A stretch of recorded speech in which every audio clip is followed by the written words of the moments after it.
Ok, entonces en Paideia tienen colgado la dirigida número 1, que si la abren van a ver que tiene 3 partes. Una parte de revisión de conceptos matemáticos, una segunda parte sobre optimización irrestricta y optimización con restricciones, una tercera parte sobre revisión de conceptos económicos. Entonces, todos esos temas es de esperar que las hayan revisado en clase y también las hayan leído en los textos del curso, de los textos que pueden revisar como son Variant, Gravito y alguno más que debe estar en el syllabus. Entonces, empecemos. Tenemos la parte 1, revisión de conceptos matemáticos.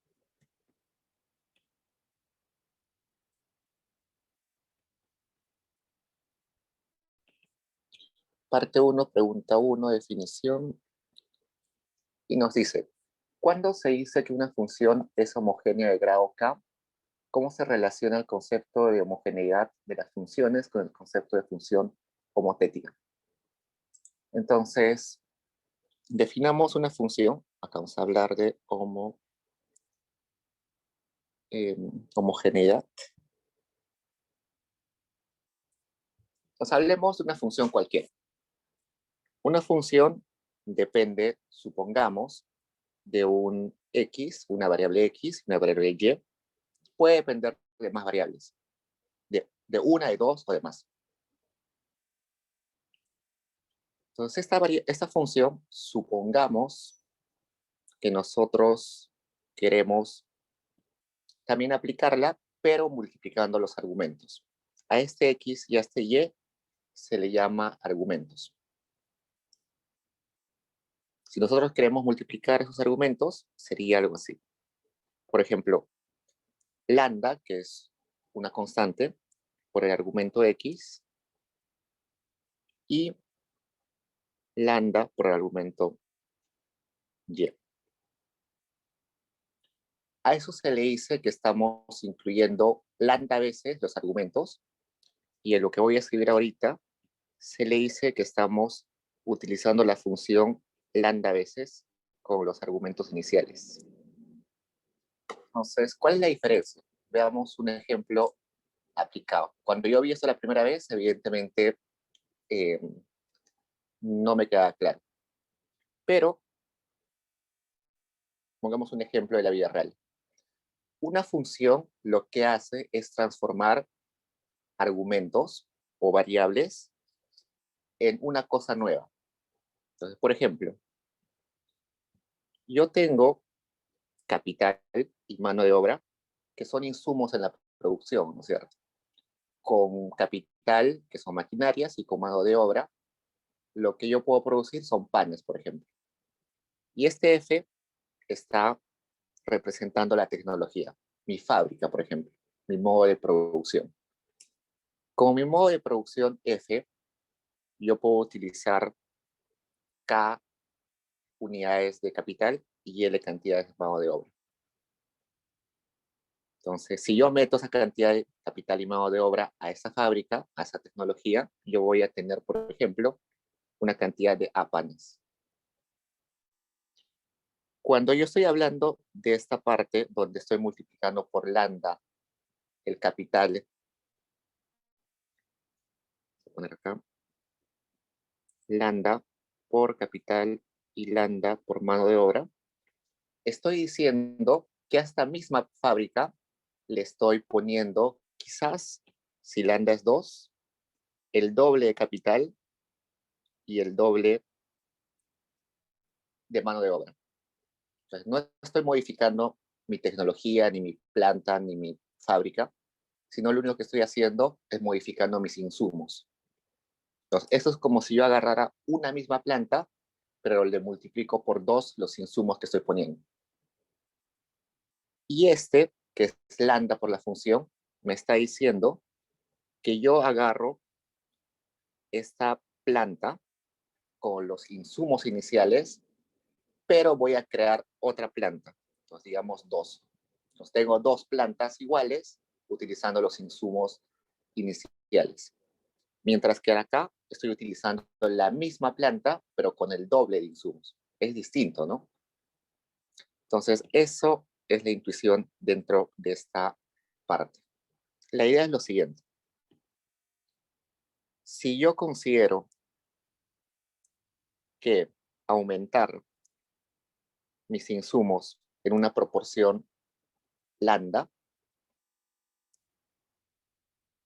voy a ponerle X y Y para que sea más general.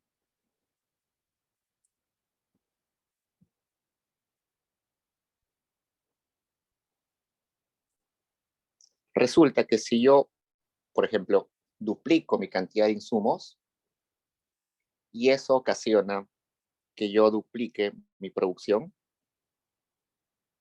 a eso se le llama homogéneo de grado 1. Homogeneidad, esta es lambda. Mi ejemplo es con 2, ¿no es cierto? Homogeneidad de grado 1. Si resulta que yo duplico, considerando ese lambda 2, mis insumos,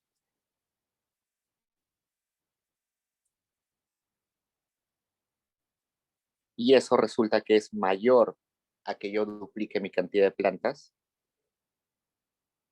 eso es una homogeneidad mayor a 1.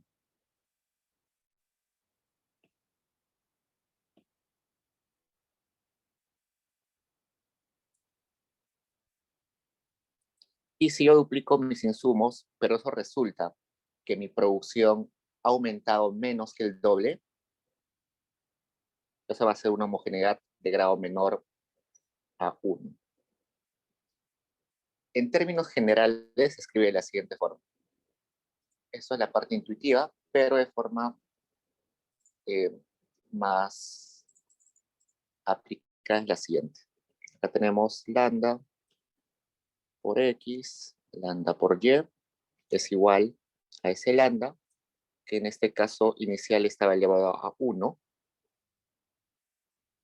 Entonces vamos a poner T ahí, por ejemplo, acá, por la función inicial. Entonces, si ese K es igual a 1, decimos que es homogénea de grado 1. Si ese K es 2, decimos que es homogénea de grado 2. Entonces, el grado de homogeneidad sale de este K. Este K nos da el grado de homogeneidad.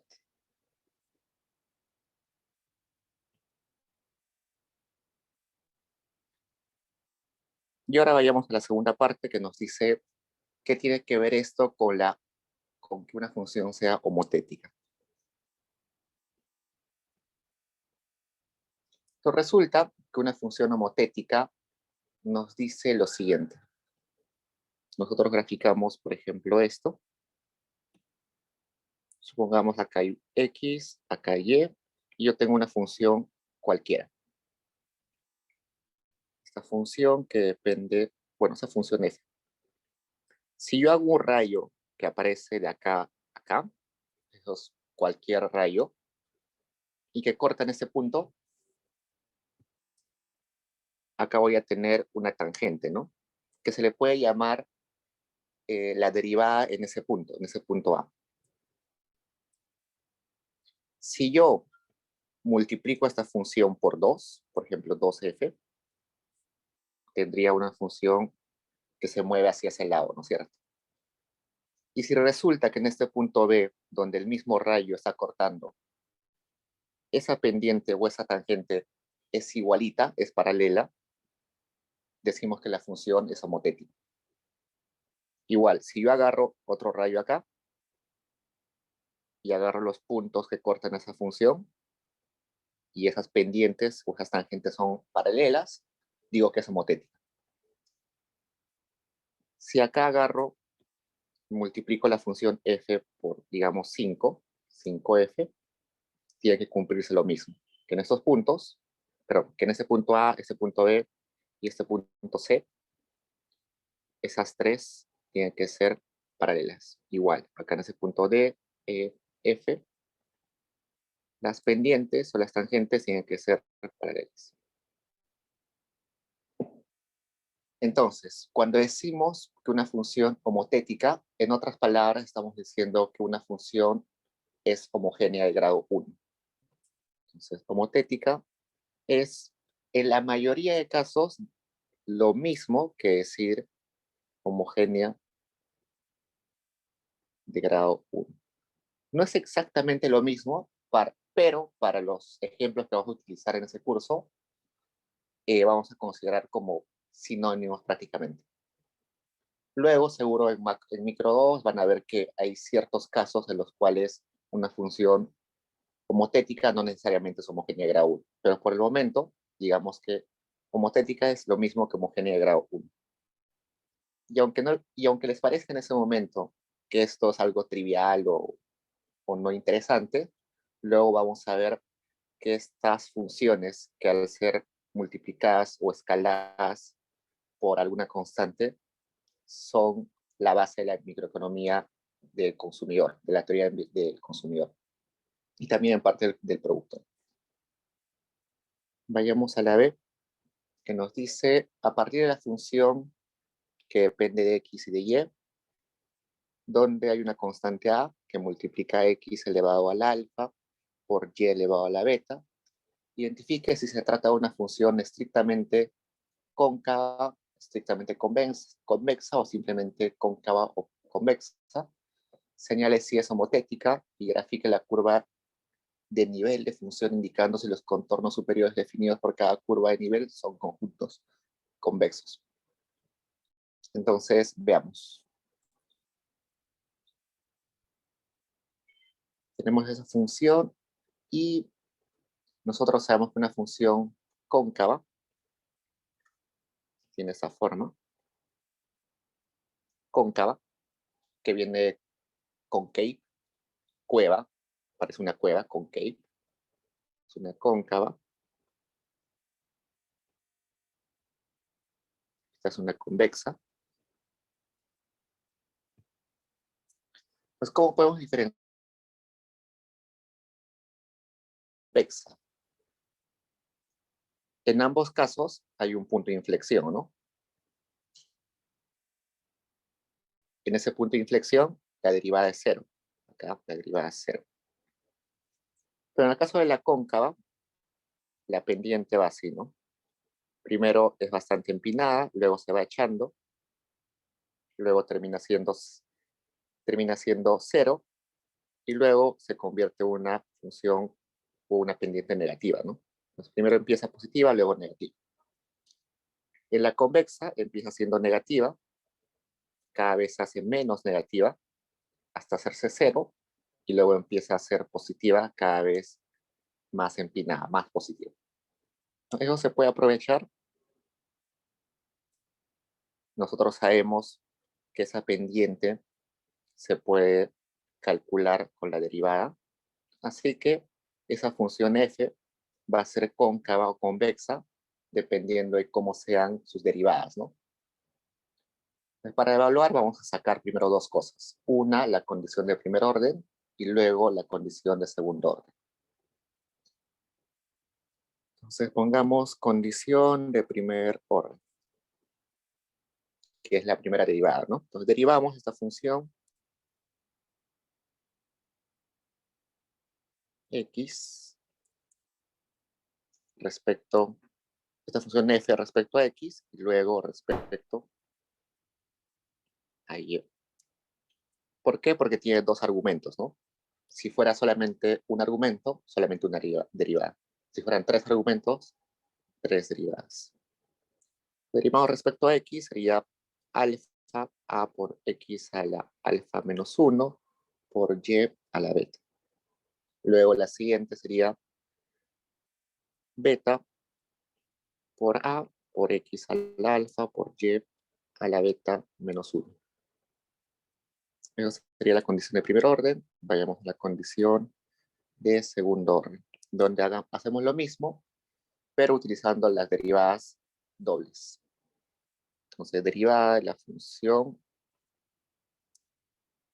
respecto una vez a x y luego otra vez respecto a x. Entonces, esta parte la derivamos de vuelta. Respecto a x, tendríamos a por alfa, alfa menos 1, x alfa menos 2 por pie a la beta. Luego hacemos la otra derivada respecto a y. Una vez respecto a y luego otra vez respecto a y. Quedaría de esta forma.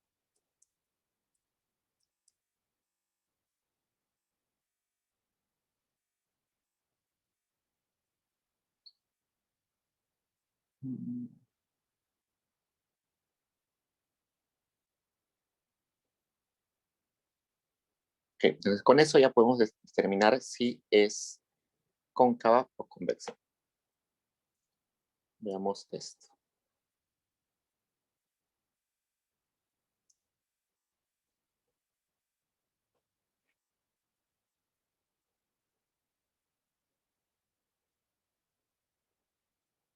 Denme un segundo.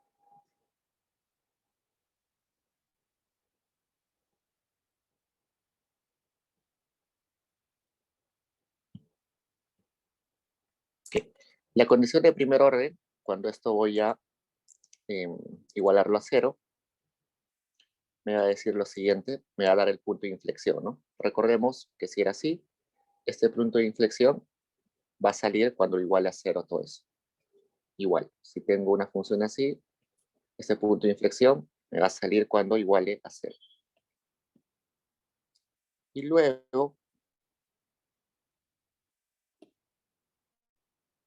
si esto es positivo, evidentemente, esto negativo, ¿eso qué sería? ¿Una función cóncava o convexa? ¿Alguien recuerda?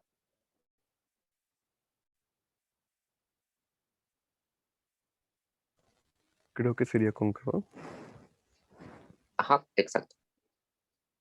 Cóncava, recuerden que como esto es negativo, esto no es correcto estrictamente, pero saben que si esto va hacia abajo, las derivadas son hacia abajo, ¿no? Eso no es solamente una forma de memorizar, pero no necesariamente es estrictamente correcto conceptualmente. Pero sí sirve para recordar. Si serían positivos, diríamos que es convexa, ¿no? Seguro en su curso de matemática para economistas han visto la hessiana, que es otra forma de, bueno, es una forma más general de ver si es cóncavo o convexa. Ok. Luego vayamos y nos pregunta que si esta función es homotética.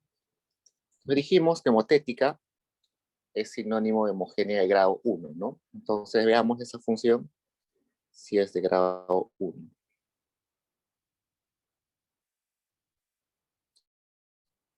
Lo primero que vamos a hacer es agarrar esa función y multiplicarle por un lambda al x y multiplicarle un lambda al y. Sería a por lambda por x elevado a la alfa por lambda por y elevado a la beta.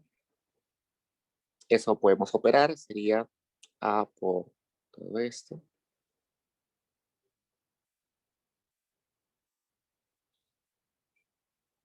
Factorizando el lambda sería elevado a la alfa más beta por a multiplicado por x a la alfa y elevado a la beta.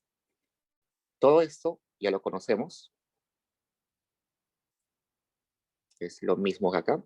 Entonces sería por la función inicial. Y en teoría dijimos que este exponente de lambda nos decía el grado de homogeneidad, ¿no? Entonces, para que sea homotética, este alfa más beta tiene que ser igual a 1. Y eso es importante. ¿Por qué? Esta función que está acá es una función que se le llama Cobb-Douglas. Y una función Cobb-Douglas es muy frecuente en economía. Y usualmente, cuando tengamos una función Cobb-Douglas, los exponentes van a sumar 1.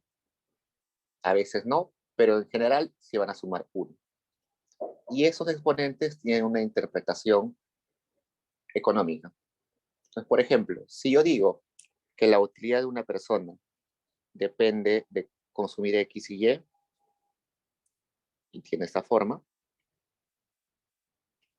y el alfa, por ejemplo, vale 0.3 y el y vale 0.7, yo estoy diciendo que la persona, por una unidad del bien y, tiene más utilidad que consumir una unidad del bien X. Si esos fueran, por ejemplo, 0.5 y 0.5, yo diría que consumir una unidad del X o una unidad del Y le da la misma satisfacción. Entonces, esos exponentes alfa y beta me están dando información de cuánta satisfacción o cuál de los bienes le da más satisfacción a nuestro consumidor. Eso es un ejemplo, se puede aplicar también la teoría del productor. ¿Y por qué nos da el peso? Por lo siguiente. Vamos a hacer acá un artificio. Si yo transformo mi utilidad y la aplico acá logaritmo, y a este lado también tengo que aplicarle evidentemente el logaritmo, me va a dar lo siguiente. Logaritmo de toda esta cuestión es igual al logaritmo de una multiplicación. ¿Recuerdan cuál es el logaritmo de una multiplicación? La suma de logaritmos de cada parte, ¿no? Entonces, el logaritmo de A más logaritmo de X al alfa más logaritmo de Y a la beta. Pero también sé que el logaritmo de esto, de esta parte, del logaritmo de un X elevado a un alfa, es simplemente bajamos el alfa y multiplicamos por el logaritmo de X más beta logaritmo de Y. Logaritmo de una constante va a ser otra constante, pero acá me está diciendo lo siguiente. Alfa y beta son como pesos, ¿no? Son pesos que están multiplicando a la cantidad transformada de mi X y mi Y. Evidentemente, si X es mayor a Y, mi logaritmo de X va a ser mayor a mi logaritmo de Y, ¿no? Entonces, estos alfas me están dando información de cuán relevante, este alfa y este beta me están dando la información de cuán relevante son mis bienes de consumo en este caso, el bien X y el bien Y. ¿Qué más? Finalmente me dice que grafique. Entonces, tengo en un eje el X y un eje el Y. Cuando yo tenga ese alfa más ese beta, que es igual a 1, yo voy a tener las siguientes, no mejor, hagamos esto. Esa función copdulas, que es esto, en general va a tener esta forma.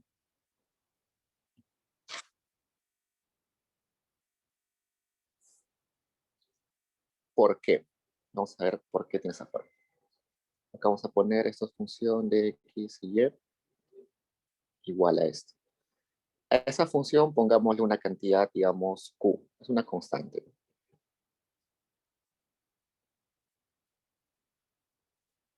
Entonces, nosotros estamos diciendo que esa cantidad Q se puede llegar con diferentes combinaciones de X y con diferentes combinaciones de X y Y. Es decir, vamos a poner Q1, ¿ya? Si yo agarro esta cantidad X1 y esta cantidad Y1, llevo esas cantidades a mi función y me va a dar Q1. Si yo agarro una cantidad X2 y una cantidad Y2, me va a dar el mismo Q1. Entonces, todos los puntos que están sobre esta curva son combinaciones de X y Y que me dan la misma cantidad Q1. Si yo quiero una cantidad mayor, una función mayor, también todos los puntos que están sobre Q2 son combinaciones de X y Y que me dan la cantidad Q2. Pero lo que les quería mostrar ahorita es lo siguiente. ¿Qué sucede si yo despejo Y? Sería y beta es igual a Q1 entre A por X a la alfa. Entonces sería y es igual a Q1 entre A, X, alfa. Esto sería elevado a la 1, pero a la, a menos beta.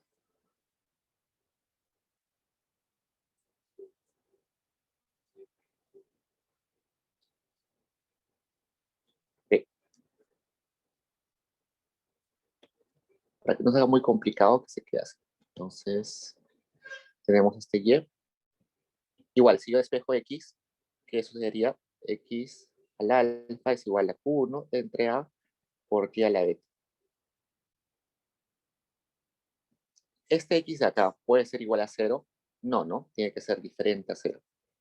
Este y de acá no puede ser igual a 0, entonces tiene que ser diferente a 0. Es por eso que esta curva que he graficado ahí, Q1, nunca va a chocar con el eje X ni con el eje Y. Exactamente por esta restricción de acá. Al momento de despejar, va a suceder de que no podemos tener ceros en el denominador. Solamente para que estén, para que tengan esta noción. Las funciones congruas usualmente no chocan o nunca chocan ni a su eje vertical ni a su eje horizontal. ¿Hasta ahí preguntas, chicos?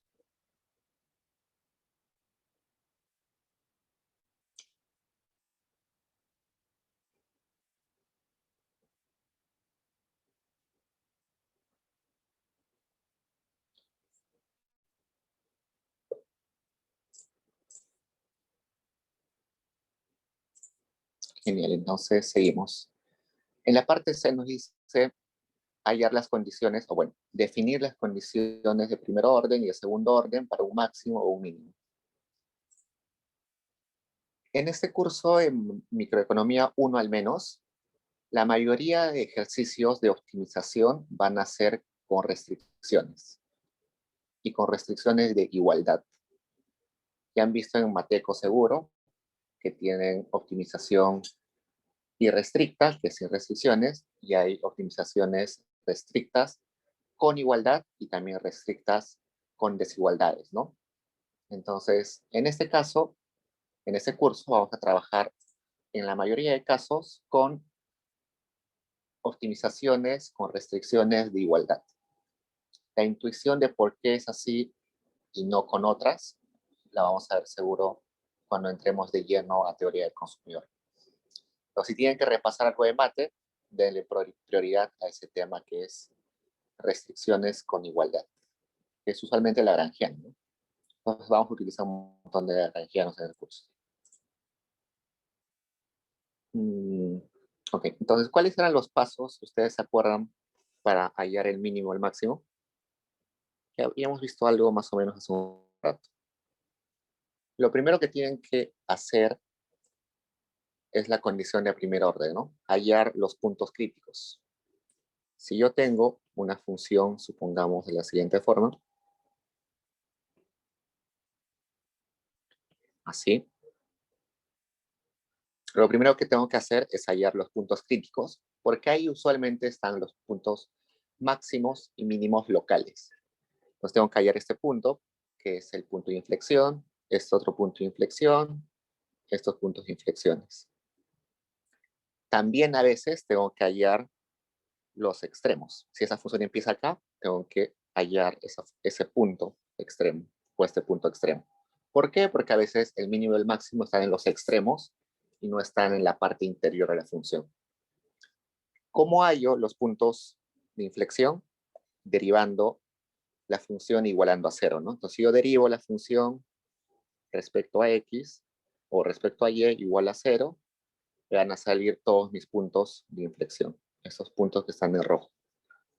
Y los puntos extremos va a depender de, no sé, por ejemplo, si dicen x pertenece al intervalo de 0, de 1 a 10. Entonces, seguro acá es 1 y acá es 10. Entonces, con eso ya saben que la función va de 1 a 10, tienen que considerarse en esos puntos extremos.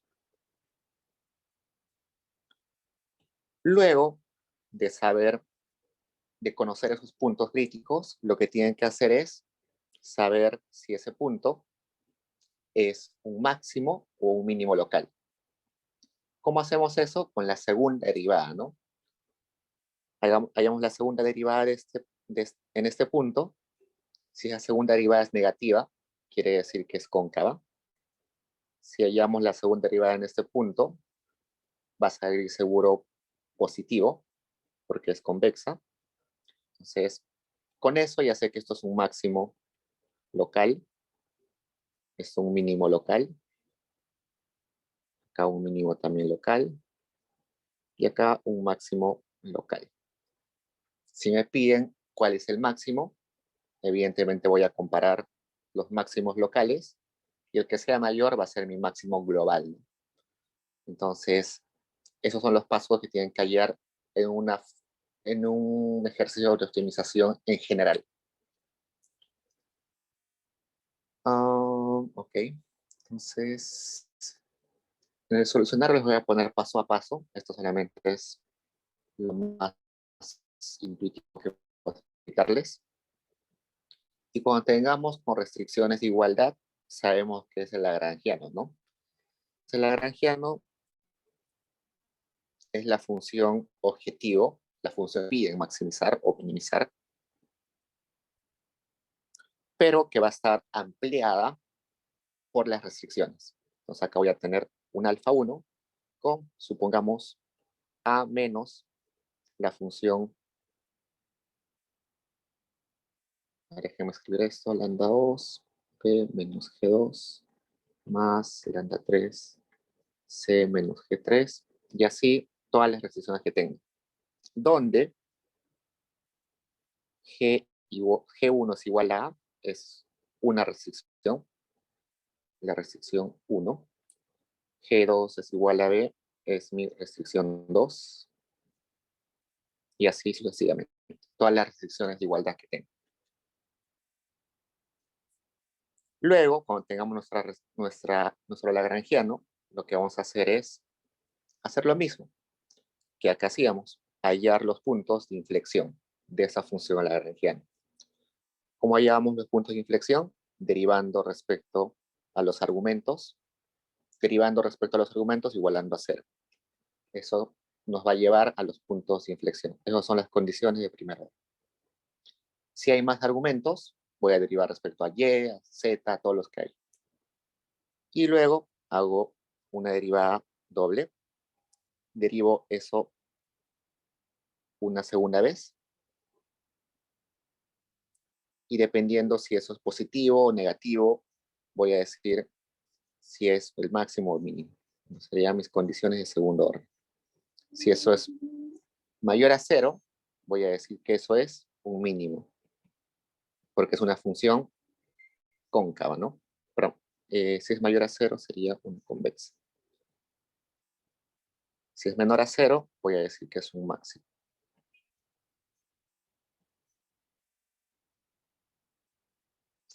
Toda esta explicación paso por paso va a estar en el solucionario para que lo tengan más a detalle. Vayamos a la parte D que nos dice qué son las derivadas parciales y el supuesto de ceteris paribus. Entonces, las derivadas parciales de una función nos indican cómo cambia la función cuando cambia solamente una variable. Yo puedo tener una función que depende de x, de y, de z y un montón más de variables. Cuando yo derivo esa función respecto a solamente el x, estoy considerando que estos y's, este z y todas las demás están constantes. Es como si fueran números dados. Eso se llama una derivada parcial. Es igual, si yo derivo eso respecto a y, estaré diciendo que el único que puede cambiar es y los demás son unas constantes. Es el supuesto de ceteris paribus. Entonces, el supuesto de ceteris paribus me dicen, dado que ciertas variables toman un valor fijo, voy a analizar mi ejercicio considerando solamente que una de ellas o alguna de ellas esté cambiando.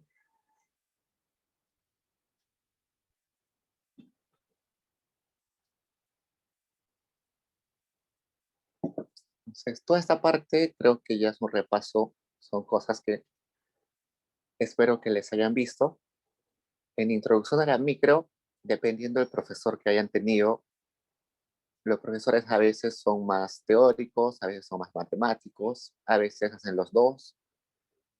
Por ejemplo, yo sé que los que llevaron con Luón introducción a la micro saben un montón de matemáticas, pero quizás les falta algo de intuición económica.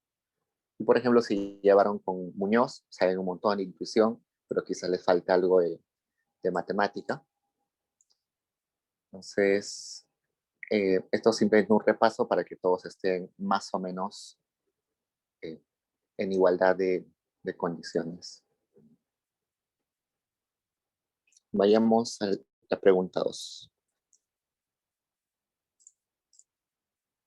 Tarazona. Elías me dice que Tarazona. La verdad es que no he visto los problemas de Tarazona, pero creo que es algo matemático. No al nivel de Lugón, que Lugón sí ya se pasa, ya sé ya todo matemática, ya parece un curso de matemática. Pero creo que Tarazona tiene más algo de matemática no tan compleja y bastante intuición. Este curso no va a ser matemático. La mayoría de ejercicios van a ser bastante simples en la parte matemática. Lo que va a pesar es la cuestión intuitiva, la interpretación económica. Vayamos a la parte 2. Nos dicen que encontremos la primera derivada y la segunda derivada de las siguientes funciones. Entonces, parte A. La función que solamente depende de x tiene la siguiente forma. 5x menos 3. La primera derivada simplemente sería 5, ¿no? Y la segunda derivada, derivar ese 5, la derivada de una constante, es siempre 0. Vayamos al B, que es un poquito más complejo. La función que depende solamente de x tiene esta forma. X menos 36, todo es elevado al cuadrado. Podemos hacerlo de dos formas, ¿no? Si quieren, pueden esto ponerlo en esta forma elevando al cuadrado. Pero yo puedo hacerlo solamente acá, ¿no? ¿Cómo sería la primera derivada? Sería la derivada de la función, que sería bajar ese 2, y acá ponerle 2 menos 1, multiplicado por la derivada de lo que está dentro del paréntesis, que sería 1. Entonces, 2 por 1. Ya, 2x menos 36, así. Si lo hacen por esta forma es más sencillo, ¿no? Pero ya depende de cada uno. Va a salir lo mismo, evidentemente. Ya 2x menos 72. Es lo mismo en realidad. Simplemente utilizando diferentes estrategias. Luego derivamos eso en la segunda derivada, que sería acá solamente 2. Vayamos a la C. En la C ya es mucho más complejo. Nos dice que la función tiene esa forma x más 1 entre x menos 1. Y para eso recordemos cómo es la derivada de una división. La derivada de una división, primero vamos a definir nuestro f como si fuera el cociente de dos funciones. Una función h y una función g.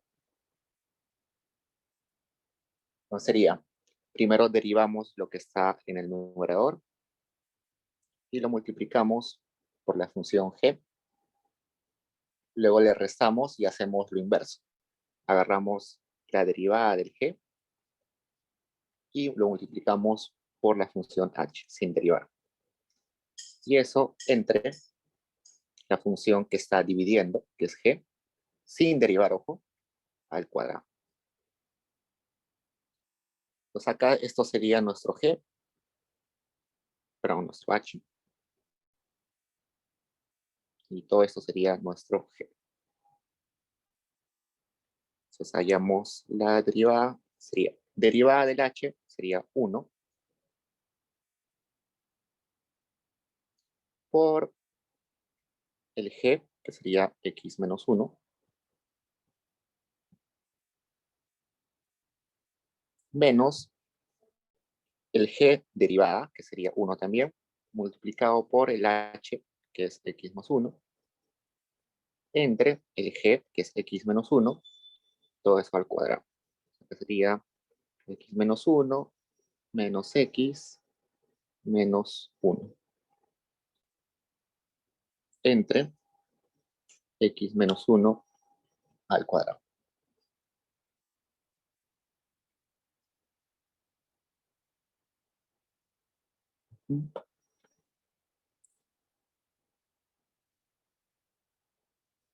A ver, ¿está bien? A ver, ustedes corríjanme. X más 1, acá sería menos 2, ¿está bien? Y X menos 1 al cuadrado. Está bien. Entonces luego agarramos eso y lo volvemos a derivar para hallar la segunda derivada. Es la primera derivada.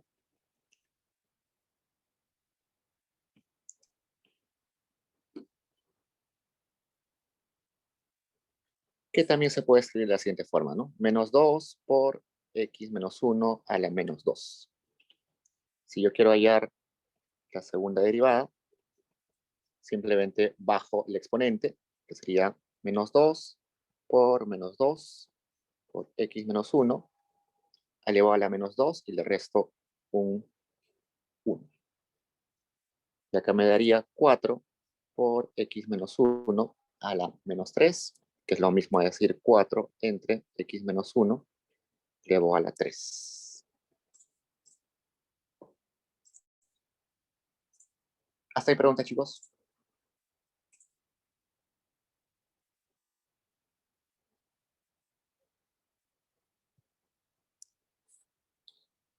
La parte D me dice que hallé que la función es logaritmo de X menos 1 al cuadrado.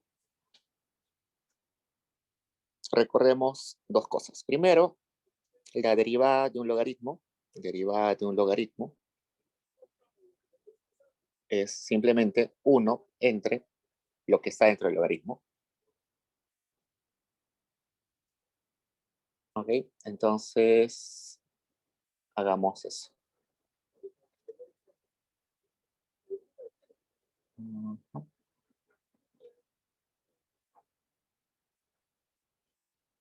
Acá, esto es el logaritmo elevado o el X menos 1 al cuadrado.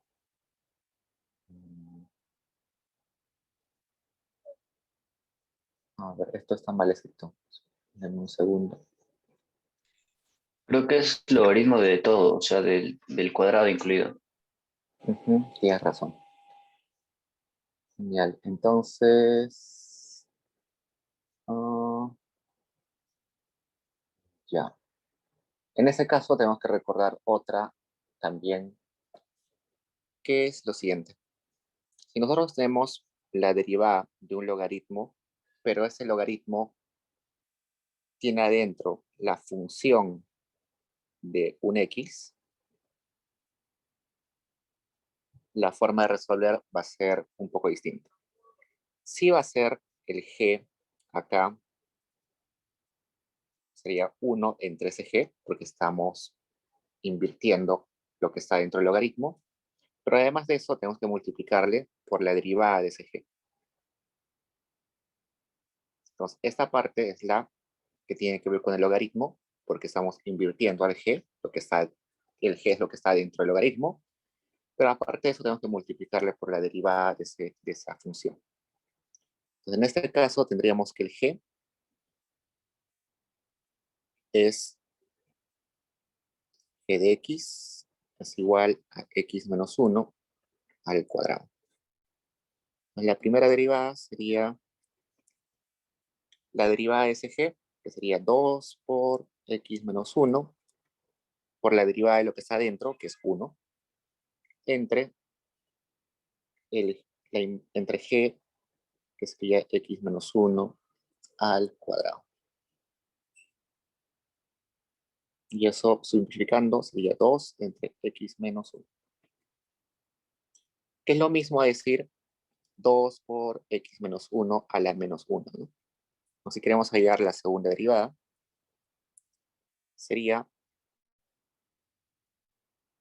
bajamos ese exponente, que sería 2 por menos 1 por x menos 1, menos 1, menos 1, estamos restando un 1, sería menos 2 por x menos 1 a la menos 2, que es lo mismo a decir menos 2 entre x menos 1 elevado al cuadrado.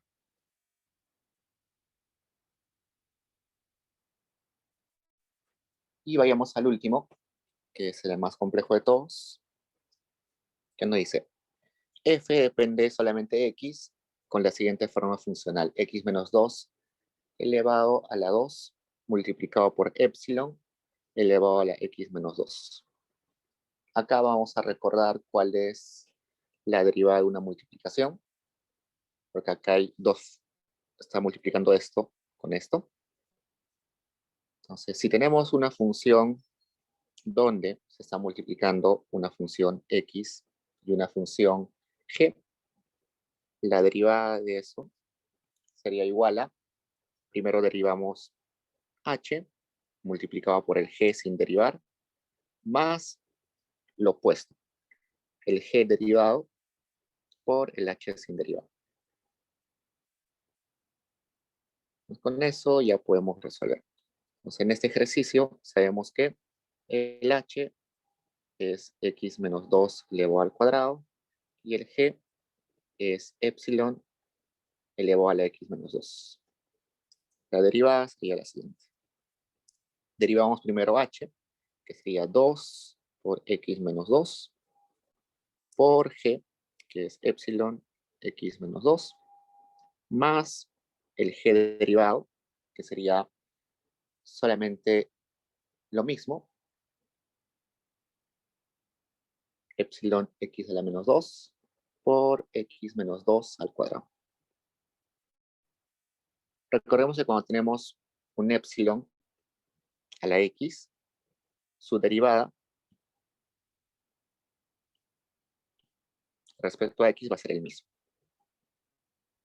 Si está arrestado por algo, no hay problema, se va a quedar de la misma forma. La única forma en que cambie esa derivada es cuando el exponente del epsilon está multiplicado por algo. Si está restado o sumado por algo, no hay diferencia, pero si digamos es menos epsilon elevado a la menos x, ahí sí hay una pequeña diferencia. Ahí la derivada de eso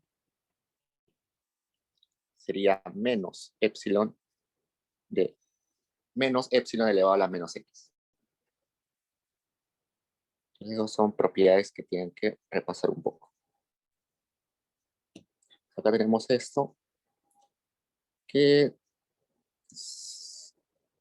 si factorizamos tendríamos epsilon x a la menos 2, todo eso multiplicado por x al cuadrado menos 2x.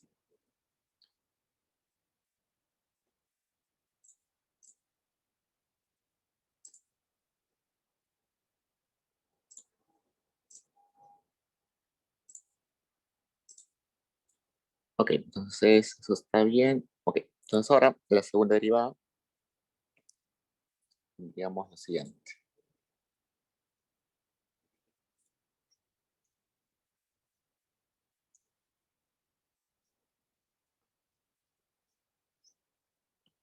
Pongamos esto va a ser un poco más largo, x menos 2. Los pasos que tengan que hacer para esto ya depende de la comodidad de cada uno de ustedes. Acá hay una multiplicación, así que va a ser un poquito más largo. Entonces, haciendo la primera parte sería 2x menos 2 multiplicado por epsilon de la x menos 2 más x al cuadrado menos 2x por epsilon a la x menos 2. Y eso, factorizando, sería x menos 2 por epsilon a la x menos 2.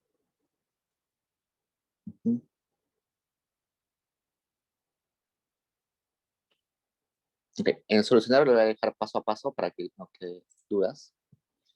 Pero siempre cuando hacemos derivadas utilizando epsilon es un poquito complejo, ¿no? Entonces hay que repasar un poco esa parte. Nos queda media hora y nos queda un montón de ejercicios, así que corramos. Parte 3, o pregunta 3. Grafique las siguientes funciones. Entonces ahí tenemos 3, 4, 5 funciones. La primera es una lineal, la segunda es una cuadrática, luego es una raíz, y luego tenemos dos funciones que están en dos tramos. No son funciones continuas, al parecer. Veamos si estoy en lo cierto. Entonces, 3. Parte A, que sería función de x, es igual a 0.5 por x más 4. Entonces, la forma más fácil de graficar es esta. Acá tengo x y acá tengo y, que es lo mismo decir función de x. Cuando tengo una función lineal, yo sé que hay una parte que es intercepto y una parte que es pendiente multiplicado por el x. Entonces, este a va a ser el intercepto, que es en la parte donde corta al eje vertical. Y la pendiente, en este caso b, puede ser positiva. Puede ser positiva o puede ser negativa. Si ese b es positivo y grande, de seguro la pendiente va a ser bastante empinada. Y si ese b es 0, evidentemente va a ser así. Si ese b es negativo y bastante grande, por ejemplo, menos 1000, va a ser así. Entonces veamos en este ejercicio cuál es nuestro A. Nuestro A es el que no acompaña al X, es decir, el 4. Entonces, corta acá en 4. Y el B, que sería 0.5, es la pendiente. No sería así. La pendiente es 0.5. ¿Qué información me está dando la pendiente? Me está dando la información de que cuánto cambia Y cuando X cambia en una unidad. Es decir, cuando X cambia en una unidad, esto es 1, acá está cambiando en 0.5.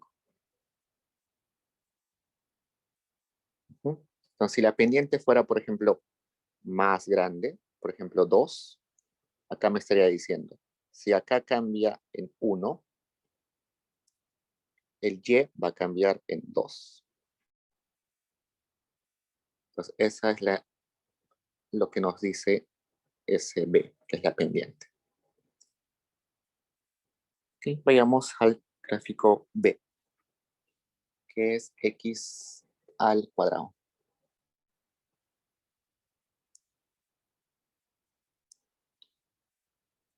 También graficamos nuestros cuadrantes acá. Esta función de x, acá está x. Cuando tenemos cualquier función que esté elevado al cuadrado, lo que primero que tenemos que hacer es ver en qué punto es su punto de inflexión, ¿no? Y como dijimos, hallamos su punto de inflexión, siempre derivamos eso, esa función, respecto a x y lo igualamos a 0, ¿no? Entonces sería 2x igual a 0.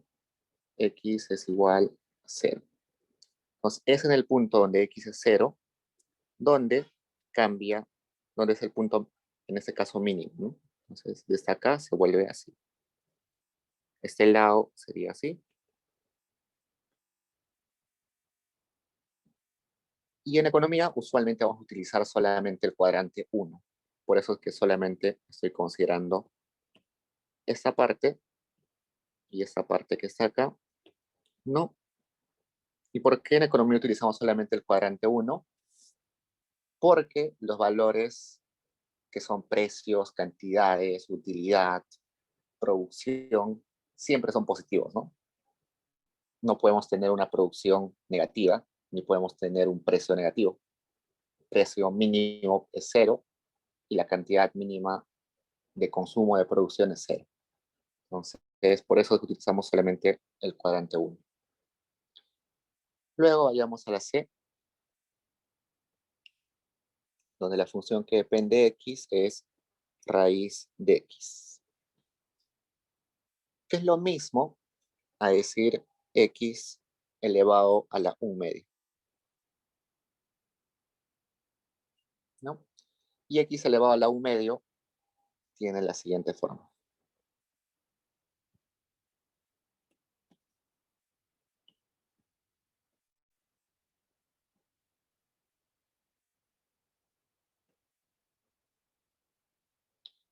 Está x, acá está f de x. Ok. Antes de eso, quiero hacer este gráfico acá. X, y. Función de x. Si mi función de x es igual a x, ¿cómo es mi gráfico? Así, ¿no? Simplemente es un reflejo, nada más. Si mi función de x es igual a x al cuadrado, que ya lo graficamos, mi x se vuelve así. Utilizando estos dos ejemplos, si acá el exponente es 1 y acá el exponente es 2, ¿qué quiere decir? Que mientras más grande es el exponente, ¿qué va a pasar con la curvatura de mi función? Va a ser más pronunciada, ¿no? Entonces, si yo tengo una función de x igual a x a la 4, por ejemplo, va a ser una función en partes, pero esas funciones van a tener una curvatura mayor. Seguro va a ser mucho más pronunciada. Eso es una parte de la función. Yo sé que la función x a la 4 tiene varios puntos de inflexión. Pero la idea es que se hace cada vez más curvo. Entonces, ¿qué sucede si me voy al otro lado? Que el exponente ya no sea mayor a 1, sino menor a 1. Si al hacerse cada vez más grande el exponente se hacía más curvo, va a suceder que si mientras se hace menor a 0, se va a hacer curvo, pero hacia el otro lado. Entonces, en este caso, x es elevado a la 0.5, que es menor a 1. Entonces, la curva ya no va a ser así, sino hacia el otro lado. Entonces, igual, si ese fuera cada vez más lejano al 1, supongamos 0.25, esa curvatura cada vez se va a hacer más pronunciada. Así. Esto solamente para que tomen en cuenta eso al momento de graficar. Vayamos a la D. Y en esta me está dando una función en partes. F de x, que para los valores de x que están entre 1 y 0, es x al cuadrado, y para los que son mayores a 1, es x. Entonces, grafiquemos.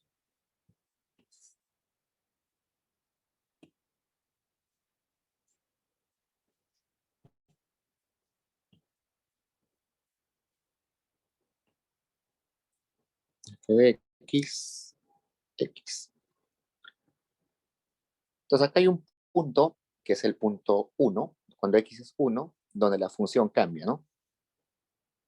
Veamos cuando estamos entre 0 y 1.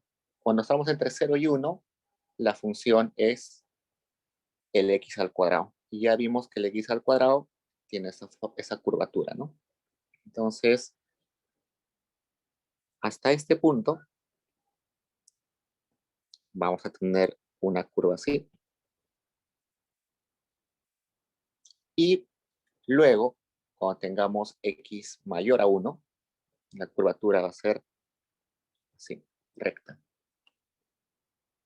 Una recta. Está en dos partes. Esta corresponde al fx igual a x, y esa parte curva corresponde al x al cuadrado. Vayamos a la siguiente, que es la parte e. También está una función en dos partes. Me dice que es 2 cuando x es diferente a 1 y es 3 cuando x es igual a 1.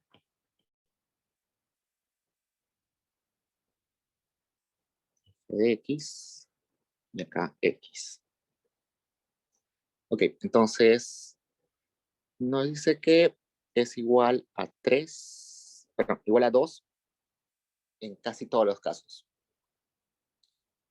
Acá ponemos 2.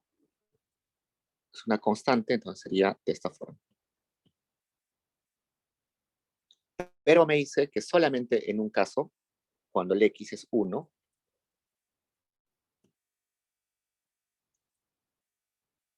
eso no se cumple. Entonces acá hay un hueco. Acá hay un pequeño...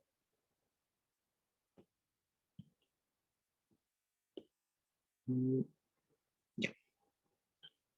En ese caso, acá va a haber un hueco. Pero me dice que en ese punto, el valor que le vamos a asignar es 3. Entonces acá sería 3. Es un caso particular, es constante, pero en un solo punto, que es 1, va a saltar al valor 3. Ok, ahora vayamos a preguntas, chicos.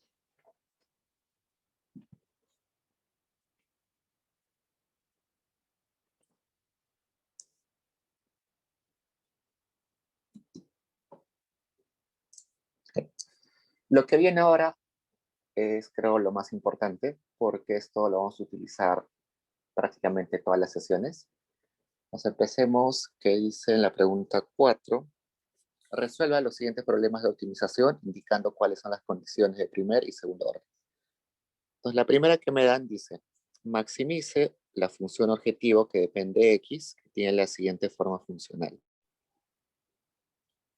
Y no me da ninguna restricción. Entonces, una optimización irrestricta. Si es irrestricta, no necesito Lagrangiano, solamente necesito mis condiciones de primer orden y de segundo orden. Mis condiciones de primer orden me dice que tengo que derivar, ¿no? Entonces derivo en función respecto a x, sería 3 cuartos x al cuadrado menos 3. Mi condición de segundo orden me dice que hay la segunda derivada, que sería 2 por 3 cuartos x.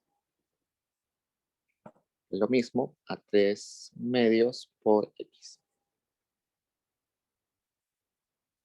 ¿Qué más?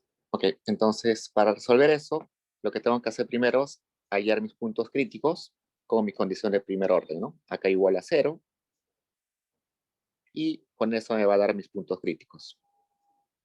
En este caso, me va a dar 2 puntos críticos. Y luego, con mi condición de segundo orden, acá vamos a decir puntos críticos,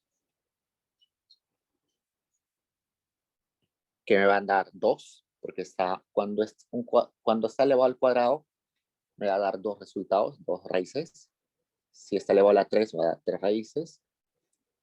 Entonces, con esto voy a ver los puntos críticos y sabiendo este signo de acá, es positivo, negativo, voy a saber si esos puntos críticos, cada uno de ellos es un máximo, es un mínimo, o quizás es un punto estacionario, un punto que no se puede definir si es máximo o mínimo. Entonces, eso es matemática. Pasemos a los siguientes que son para apresurar un poco. El siguiente que me dice es hallar el mínimo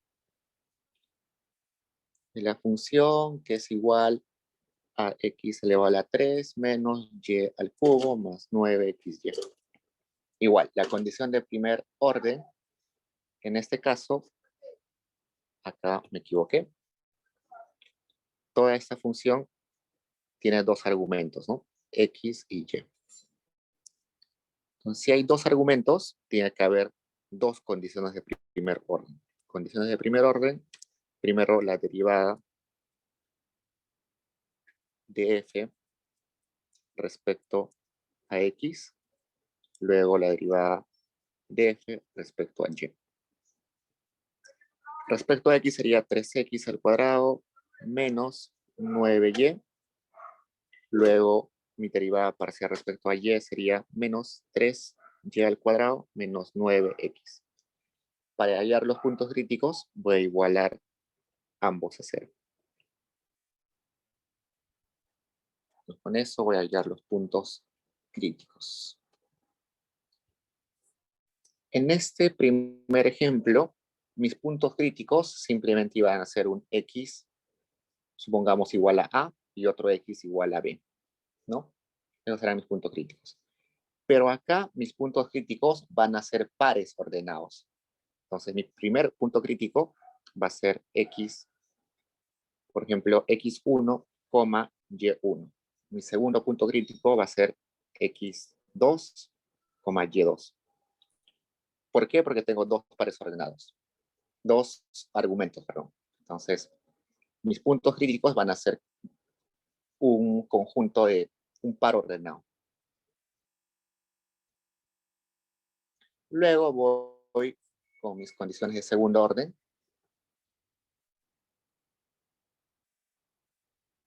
Seguro acá se acuerdan ustedes que hacían su hessiano y hacían, al hacer su hessiano, lo que hallaban era si esa matriz hessiana era definida positiva o definida negativa. Y según eso, ustedes decían si era convexa o cóncava. ¿Cierto? Ustedes recuerdan que una matriz hessiana tenía esta forma, ¿no? Derivada, por ejemplo, una matriz hessiana en este ejemplo sería de la siguiente forma. Función, perdón, derivada de x, derivada de f respecto a x, y luego respecto a y, luego derivada de x, perdón, doble derivada respecto a x, acá doble derivada respecto a y, acá derivada primero a x y luego respecto a y acá respecto a y y luego respecto a x. Así era su función hessiana, y ustedes evaluaban si esa matriz era definida positiva, definida negativa, y finalmente decían con esa información si era cóncava o convexa, ¿no? Pero resulta que, como en este curso no nos interesa esa parte matemática, los elementos que usualmente, no en todos los casos, pero usualmente dan mayor información son estos dos. Entonces, es por eso que nos vamos a enfocar en esos dos. Entonces, por ejemplo, esta función de x en x sería 6x. Acá ya habíamos hallado la derivada respecto a x.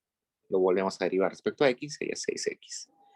Y acá respecto a y sería 6y.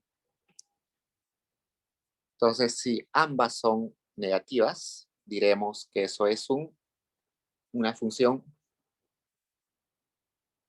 así, ¿no? Cóncava. Por tanto, estaríamos hablando de un máximo. Y al revés, si ambas son negativas, perdón, si ambas son negativas, diremos que tiene esa forma. Si ambas son positivas, diremos que tiene esa forma.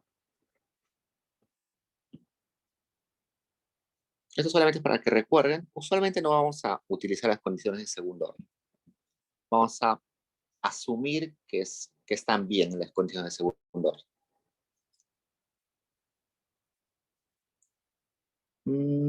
Ya, vayamos al 5.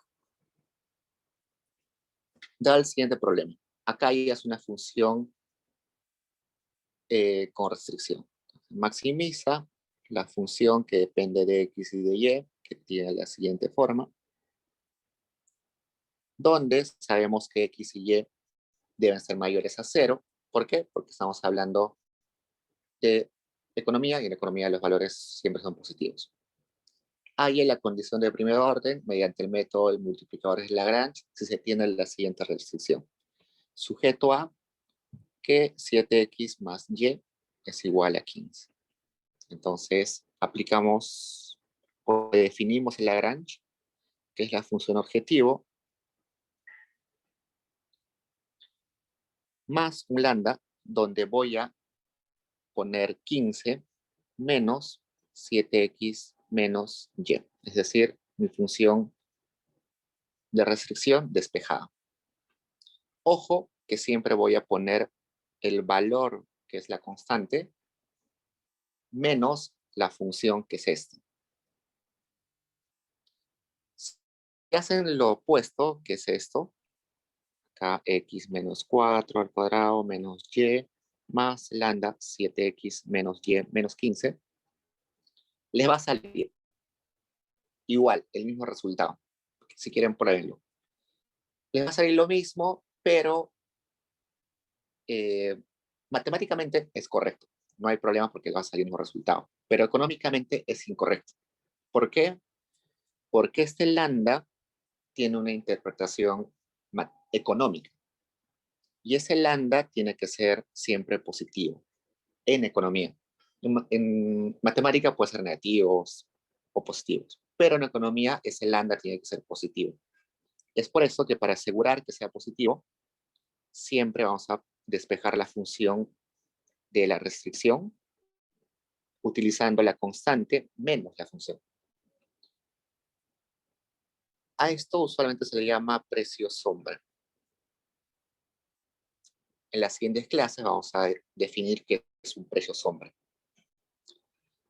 Pero como todo precio, el precio siempre es 0 o mayor a 0, es positivo. Nunca puede ser un precio negativo. Por eso es que tiene que ser positivo. En las siguientes clases vamos a conversar a qué se refiere ese precio sombra. Entonces, la condición de primer orden en este ejercicio es la derivada del lagrangiano respecto a x y también la derivada del lagrangiano respecto a y. Derivamos sería 2x menos 4 más, perdón, menos lambda por 7. Luego acá respecto a y sería menos 1 menos lambda. Y ya dijimos que en nuestra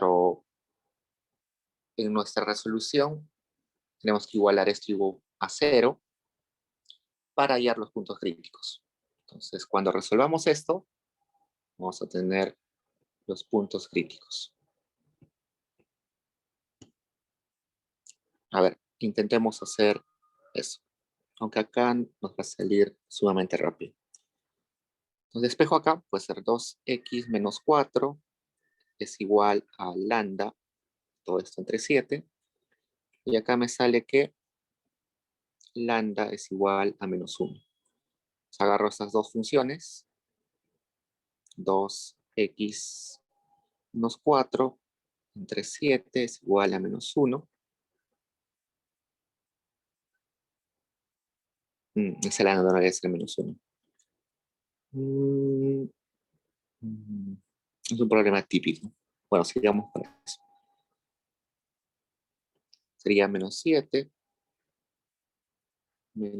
medios más 4. Entonces sería nuestro punto crítico. Vamos a considerar que la condición de segundo orden se cumple y nos está dando un máximo, entonces vamos a decir que esto es máximo. No vamos a comprar la condición de segundo orden casi nunca. Okay. Esa es la forma de solucionar este tipo de ejercicios.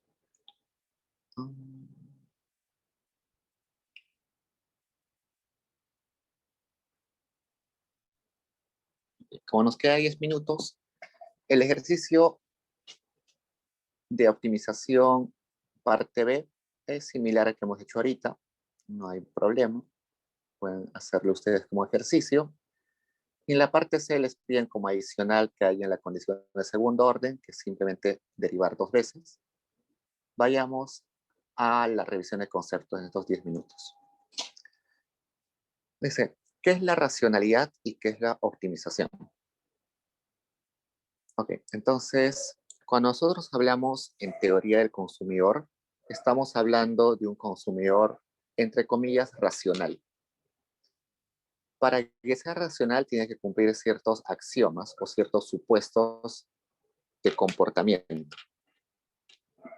Seguro han visto, en algunos libros esos axiomas son 6, en otros son 5, en otros son 4.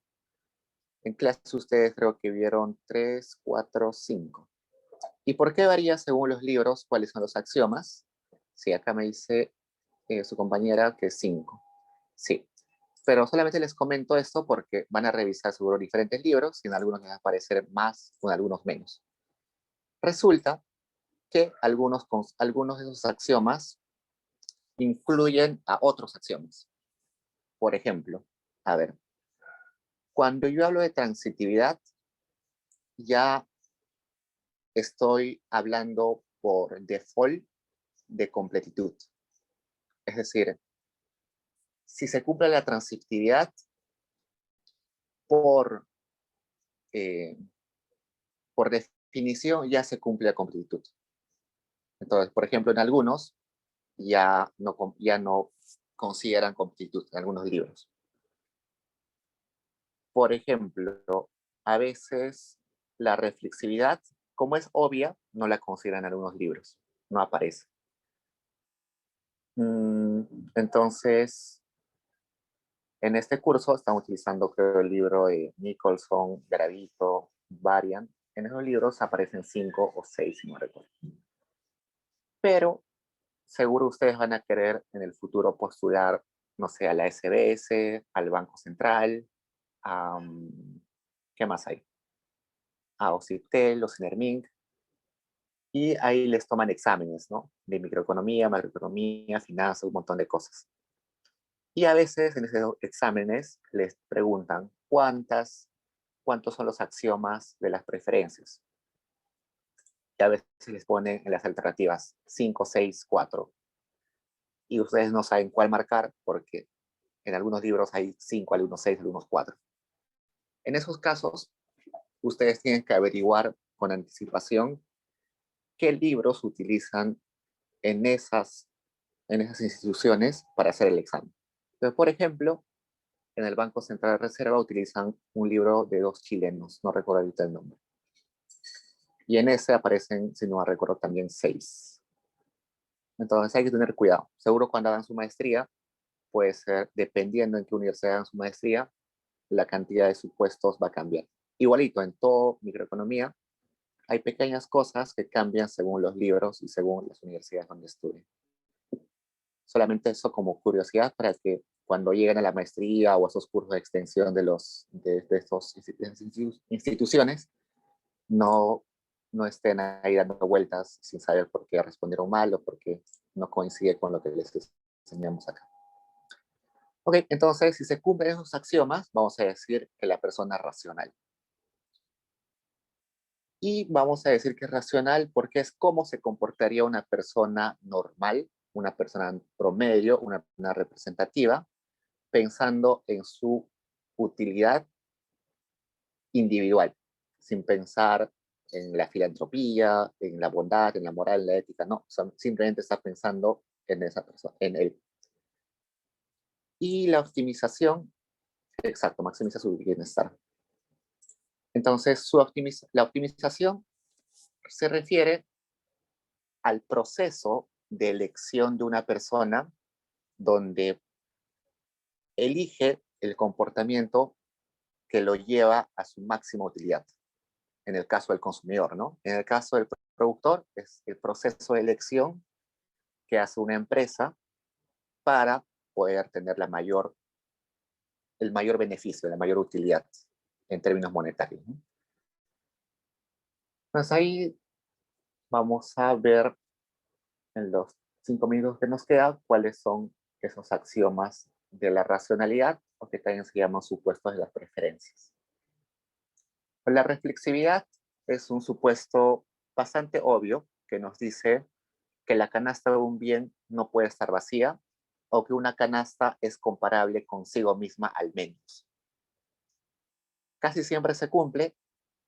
No he visto un examen en realidad donde no se cumpla ese supuesto, pero quiere decir que si nosotros queremos comparar una canasta de bienes, esa canasta al menos tiene que ser comparable consigo misma.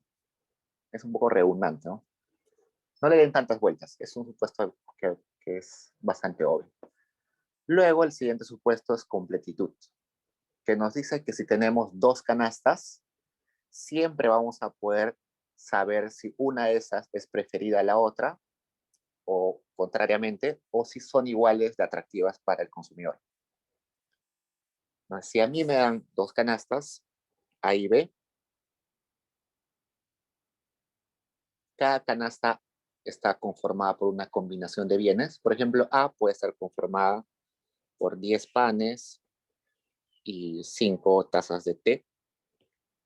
Y B está conformada por 15 panes y 2 tazas de té.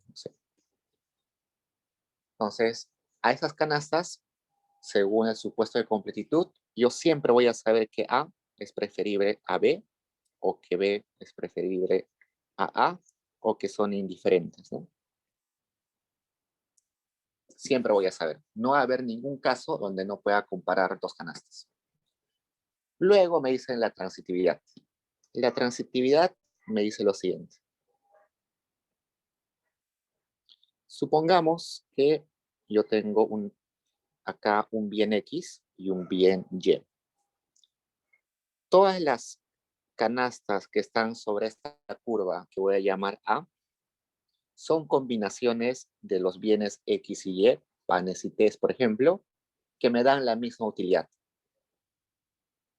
Entonces, si yo agarro, por ejemplo, acá una canasta A, que es la combinación de X, de esta cantidad de X y esta cantidad de y agarro una canasta B, que es una combinación de X2 y Y2, me dan la misma utilidad. Yo soy indiferente entre consumir A o consumir B. Hasta ahí estamos bien. Pero resulta que también yo puedo tener lo siguiente.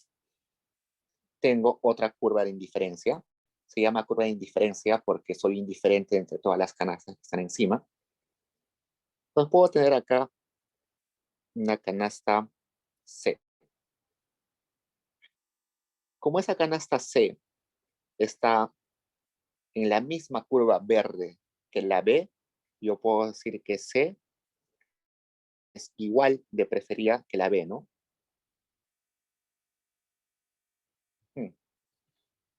Si A es igual de preferida que B y C es igual de preferida que B, yo puedo decir que de eso se infiere que A es igual de preferida a consumir C. Es una conclusión normal que puedo sacar. Pero cuando voy a gráfico, resulta que para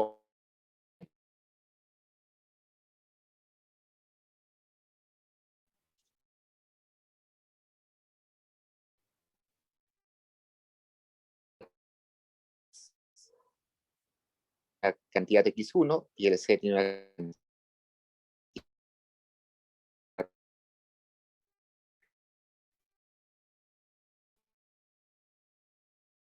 ¿Ustedes preferirían que les den esta menor cantidad? No, no. Según este gráfico, yo prefiero C a ¿por qué? Porque esto estoy viendo por reducción de esas dos curvas. O sea, acá hay una contradicción. Esa contradicción me está diciendo que acá no se cumple la transitividad. Entonces, para que se cumpla la transitividad, nunca se deben cruzar esas curvas de indiferencia. Entonces, cuando vean dos curvas de indiferencia que se están cruzando, inmediatamente digan que se incumple la transitividad. Luego, el supuesto de continuidad, que me dice que las curvas de indiferencia no deben tener vacíos ni saltos. Si yo tengo curvas de indiferencia así, y por algún motivo veo que acá hay un vacío, eso va a ocasionar de que yo no pueda comparar esa canasta de acá con esa canasta de acá. Entonces, esa continuidad, si se dan cuenta, ya me está dando información sobre completitud. Entonces, si ven vacíos, de frente dicen que se incumple continuidad y también se cumple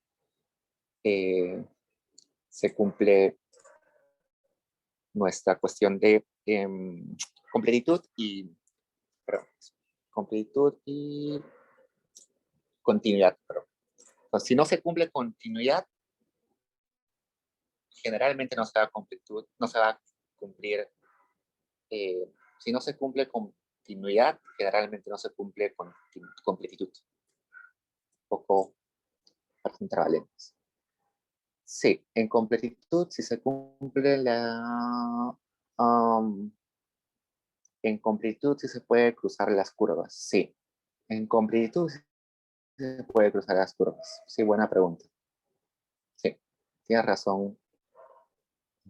O sea, su compañera tiene razón. En completitud sí se puede cruzar las curvas. O sea, puede haber unas curvas que sean completas, pero que no sean transitivas. Eso es cierto. ¿Qué más nos falta? Finalmente, no saciedad o no saturación. Eso quiere decir que las personas siempre prefieren más a menos. Es un supuesto un poquito irreal, pero vamos a tomarla como verdad. ¿Y por qué no es real? Por un ejemplo, les voy a dar un ejemplo. Cuando ustedes están en un día caluroso de verano y tienen pero mucho calor, se compra un helado.